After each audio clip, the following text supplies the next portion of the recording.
ಈ ಸರಿನೂ ಹೋಗ್ಬಿಡುತ್ತೆ ನಮ್ಮ ಹೋಮ್ ಗ್ರೌಂಡ್ ಅಲ್ಲಿ ಬಿಡಿ ಮುಗೀತು ಎಲ್ಲ ಆಗಿತ್ತು.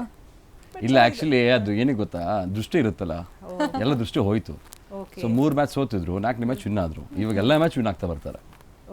ಈಗ ರಾಹುಲ್ ಅವ್ರು ಹಿಂಗ್ ಮಾಡಿದ್ರಲ್ಲ, ಸೊ ನಮ್ಮ ರಾಹುಲ್ ಅವರು ಈಗ ಡೆಲ್ಲಿ 100%. ಈಗ ಕೊಹ್ಲಿ ಅವರು ಅಲ್ಲಿ ಡೆಲ್ಲಿಲಿ ಆಡ್ತಿರ್ತಾರೆ, ಅವ್ರದ್ದೇ ಊರು ಆಕ್ಚುಲಿ ಬೇರೆ.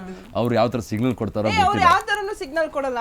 Kantara movie pan India movie, so ಹಿಂದಿಲೂ ಬಂದಿದೆ. ಸೊ ಅವ್ರು ಅಂತ ಮಾಡಿ ರಿವೆಂಜ್ ತೀರ್ಸ್ಕೊಬಹುದು ಅಲ್ವಾ. ಸೊ ಏನಾದ್ರು ಆಯ್ತಾ, ಟಾಸ್ ಆಗಿಲ್ವಾ? ಓಕೆ, ಸೊ ಟಾಸ್ ಆದರೆ ನಮ್ಮೂರು ಚೇಸಿಂಗ್ ತಗೊಂಡ್ರೆ ಅವರಿಗೆ ಎಷ್ಟು ರನ್ ಹೊಡಿಯಕ್ ಬಿಡಬಹುದು?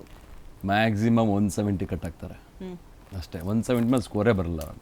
ಬಟ್ ಏನ್ ಗೊತ್ತಾ, ನಾವು ಇನ್ ಕೇಸ್ ನಾವೇ ಲೈಕ್ ಬೌಲಿಂಗ್ ತಗೊಂಡ್ರು ಅವ್ರ ಟೀಮಲ್ಲಿ ಏನು ಕಮ್ಮಿ ಇಲ್ಲ.